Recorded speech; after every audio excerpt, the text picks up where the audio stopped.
बिस्मिल्लाहिर्रहमानिर्रहीम। अस्सलाम वालेकुम नाज़रीन, मैं हूँ महरीन सब्तैन और देख रहे हैं आप मेरा यूट्यूब चैनल। नाज़रीन, 2 दिन पहले मैंने एक स्टोरी आपके साथ शेयर की थी जहाँ पे मैंने आपको बताया था कि किस तरह से सिंध में एक इतना खौफनाक, इतना पुरतशद्दुद कत्ल हुआ है, जिसे मैं कहूँगी कि यहाँ हमारी तारीख़ का सबसे बदतरीन कत्ल हुआ है। हम बहुत सी स्टोरीज रिपोर्ट करते रहे जहाँ पर सर तन से जुदा कर दिए गए, जिस्म को छलनी छल्ली कर दिया गया, लेकिन इस वक्त जो स्टोरी मैं आपको बता रही हूँ इसमें इतने खौफनाक इंकशाफात हैं और इस कदर हैरत अंगेज़ हक़ाइक़ सामने आए हैं कि हम हैरान रह गए हैं। सिंध के दूर दराज के इलाकों में सांगड़ की मैं बात कर रही हूँ जहाँ पे ये वाक़या पेश आया, और इस वाक़े के पीछे जो मुहर्रिकात थे वो आम मुहर्रिकात नहीं थे, वो आम अवामिल नहीं थे जो कि हम आमतौर पर रिपोर्ट करते हैं। कोई रंजिश होती है, कोई लड़ाई होती है, कोई गम गुस्सा होता है, बल्कि इसके पीछे जो है बड़ी ही एक अजीब व गरीब सी कहानी है। लेकिन इस कहानी का ताल्लुक इस औरत के शौहर की मौत से भी जाके जुड़ता है। ये खातून जिस कदर पुरतशद्दुद अंदाज में इसकी लाश मिली, इसका बेटा कहता है कि जब मैं घर पहुँचा तो मेरी बहन ने मुझे बताया कि मेरी माँ जो है वो घर पे नहीं है। बेसिकली ये लोग वहाँ पर खेतों पर काम करते थे और इसकी माँ जो अपनी बेटी के साथ खेत पर काम करने जाती है और उसके बाद वहाँ पर कुछ रिश्तेदार आते हैं तो बेटी और माँ घास इकट्ठी करके उनके साथ वापस घर को चल पड़ते हैं। फिर इसकी माँ अपनी बेटी को कहती है कि मेरी कुछ घास जो है वो रह गई है, मैं वो लेने जा रही हूँ। लेकिन जब वो जाती है तो वो वापस नहीं आती है। जब उसका बेटा वापस घर आता है तो बेटी उसे बताती है कि माँ कब से वापस नहीं आई। उसके बाद बेटा तलाश करने के लिए निकलता है और मुख्तलिफ जगहों पर ढूंढता है तो उसे आखिरकार सरसों का एक खेत है वहाँ पर अपनी माँ की लाश मिलती है। पहले तो उससे सरसों की कुछ शाखें टूटी हुई वहाँ पे मिलती है। वहाँ पे वो कहती है कि उसके वालदा की लाश जो है करवट में पड़ी हुई थी। अब ज़रा सुनते जाइए, इस कदर खौफनाक मनाजिर थे कि मैं अब बयान मुझे करना मुश्किल हो रहा है, थोड़ी शर्मिंदगी भी है, लेकिन मैं फिर भी उसको बयान कर दूँगी। उसमें उसकी वालदा की लाश जो है करवट में पड़ी हुई थी और जब वो करीब जाकर देखता है तो उसकी गर्दन को सर से अलग कर दिया था। उसके जिस्म पर से हर जगह से खाल को खुरच कर उतारा गया था और उसके बाद उसके अज़ा जो है वो अलग अलग काट दिए गए थे। उसकी खोपड़ी पर मांस नहीं था, सर और धड़ बिल्कुल अलग थे, इस तरह पड़े हुए थे जैसे आपस में जुड़े हुए हैं। और उसके जिस्म के कुछ ख़ास हिस्सों को बड़ी बुरी तरह से काट के उनके भी अज़ा को अलग अलग करके उन टुकड़ों को हासिल किया गया था, न जाने किन मकासद के लिए। वो तो फिर बाद में भेद खुला कि मकसद क्या था, यानी कि उन कुछ मखसूस अज़ा को बड़ी बुरी तरह से बड़ी गलत तरीके से काटा गया। बस इससे ज़्यादा मैं बयान नहीं कर सकती। अलबत्ता इस कदर पुरतशद्दुद ये लाश थी पड़ी जिसको देखकर वहाँ पर मौजूद लोगों की चीखें निकल गई थी और इसके बेटे की चीखें निकल गई। ये कहता है कि अपनी माँ को इस हाल में देखना हमारे लिए कितना अजियतनाक था, इसका कोई अंदाज़ा लगा ही नहीं सकता है। अच्छा, उसके बाद पे बहुत ज़्यादा एक ह्यू एंड क्राई था, हर जगह पे शोर मचा हुआ था, ख़ासतौर पे हमारे हमसाए मुल्क में, जहाँ पे उन्होंने कहा कि जी हिंदू बरादरी जो है उसके साथ बड़ा जुल्म व सितम हो रहा है पाकिस्तान के अंदर, जबकि हमने बताया कि ऐसा हरगिज़ नहीं है,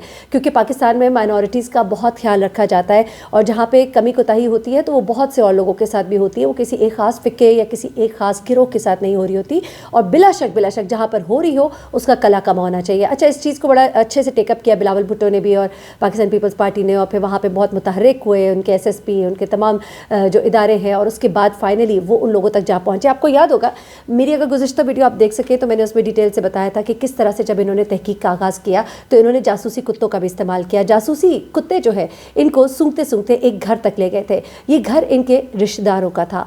अब वहाँ से तो कुछ मिला कि नहीं मिला, लेकिन कुछ बड़ी ही खौफनाक मालूमात जो है वो फिर मिली और उनका ताल्लुक़ जो है इनके घर वालों से भी जाकर जुड़ता है, यानी कि वो लोग जो बहुत ही करीब के हैं। अभी आपको पता लगेगा कि वो कौन से लोग थे जो कि बहुत करीब के थे, जो कि अब इस केस में सामने आ रहे हैं।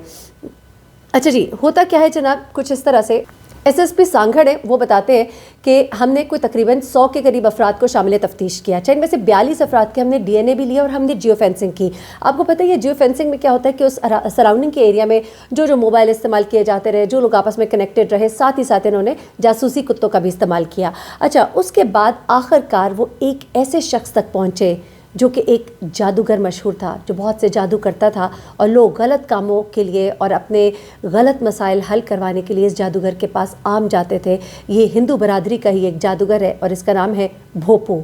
भोपू जादूगर है, इस तक ये पहुँचे। और फिर जब भोपू जादूगर से आगे पहुँचे तो फिर रोपो भेल, भोपो भेल, साजन भेल, इन्हीं के बरादरी के लोग, यानी दिया भेल इस खातून का नाम है और इसी की बरादरी के ये 3 लोग और चौथा साजन भेल पकड़ा गया।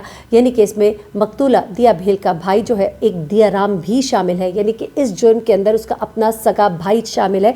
और जिस अंदाज में उस औरत की लाश पड़ी हुई थी तो मैं सोच रही थी कि क्या एक भाई ने अपनी बहन को इस तरह से टुकड़े टुकड़े और उसके इस तरह से यानी कि शर्मनाक अंदाज में उसके कत्ल को उसने कैसे अपनी आंखों से देखा होगा और कैसे उसने इजाज़त दी होगी, लेकिन इन सब का बेतराफ़ी बयान भी मौजूद है। अब हुआ कुछ इस तरह से जनाब कि ये तमाम वाक़े तो मैंने आपको बता दिया कि उस दिन क्या हुआ था, किस तरह से वो मिली और किस हालत में उसकी लाश मिली, यहाँ तक कि उसकी खोपड़ी जो है उस तक पे मांस नहीं था, यानी कि जिस्म का कोई हिस्सा नहीं छोड़ा था जिस पर के मांस मौजूद हो। अब सांगड़ पुलिस ये बता रही है कि कत्ल के मुकदमे के इस मुजरिम को हमने 10 रोज़ में पकड़ा है जिसने इतराफ़ जुर्म किया है। अब इस ने भोपू रोपो भेल जो है उसने पहले तो क्या हुआ कि जब वो इस तक पहुँचे कुछ जासूसी कुत्तों की मदद से भी और कुछ और शवाहिद की मदद से, तो शुरू में ही अपने बयानात तब्दील करता रहा। वाक़े वाले रोज़ इसका नंबर जो है वो भी बंद था, इसका भी उसने कोई खाते खा जवाब नहीं दिया। उसके बाद उन्होंने इब्तदाई तफ्तीश जब उससे की तो उस वक्त तो उसको रिहा कर दिया। अब लोगों के जब बयानात सामने आने शुरू हुए, क्योंकि ज़ाहिर सी बात है इलाके के लोग भी मौजूद थे दाएं बाएं, तो उनसे पता लगा कि जिस दिन ये वाक़या पेश आया था जायवकुआ के पास वो मौजूद था। जासूसी कुत्ते भी कुछ उसी तरफ इशारा कर रहे थे। उसके बाद उसको दोबारा गिरफ्तार किया गया क्योंकि उसकी मौजूदगी के बारे में 4-5 लोग बता चुके थे। तो उसने फिर तस्लीम किया कि उसने और उसके दीगर साथियों ने ये कत्ल किया है। उसके बाद वो कहते बशी बरूही जो कि पुलिस ऑफिसर है, वो कहते हैं कि हम इसको जायवकुआ पे लेके गए और हमने से कहा कि बताओ ये वारदात तुमने कैसे की। अब सुनिएगा ज़रा इसने ये वारदात कैसे की। उसने छुरी दीगर सामान जो है वो भी बताया और दूसरे मुल्ज़िमान के बारे में भी बताया। और मुल्ज़िम जो है मकतूला की उससे दोस्ती थी। रूपो भेल एक मुल्ज़िम है जिसकी मकतूला से दोस्ती थी। अब ज़रा गौर से सुनिएगा कि आपको मैं बताऊं कि जादूगर का नाम मैं आपको बता चुकी हूँ भोपो, और रोपो भेल जो है वो एक और शख्स है। असल में रोपो भेल जो है वो उसकी दोस्ती इस खातून के साथ थी, जबकि भोपू जो है जादूगर है। ये दो नाम मैं इसलिए दोबारा रिपीट कर रही हूँ क्योंकि हम ज़रा इन नामों से इतने आशना नहीं है, तो आपको ज़रा याद रह जाए कि मैं अब किसकी बात कर रही हूँ। अब होता कुछ इस तरह से है कि रोपो भेल जो है रोपो भेल यानी कि वो दूसरा शख्स जो है, यानी कि जिसने जादूगर से ताउन की दरख्वास्त की, वो उसकी मकतूला से यानी कि कत्ल होने वाली खातून से उसकी दोस्ती थी। अब इस खातून के जब शौहर की वफ़ात हुई तो मकामी लोग जो है उन्होंने ये शुबा ज़ाहिर किया कि जादू टूरा करा के उसको कत्ल कराया गया है और दबाव में उसको फिर गाँव छोड़कर वहाँ से जाना पड़ा, यानी कि रोपो भेल को, जिसने जादूगर को अपने साथ मिलाया इस काम के लिए। अब इसको गाँव छोड़कर जाना पड़ा। ताहम पुलिस के मुताबिक रोपो भेल का मकतूला के भाई दियाराम से राबता था।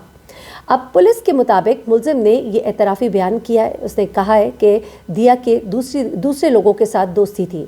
इन दोस्तियों का उसको पता चला, उसका पता उसको उसके भाई दियाराम से चला।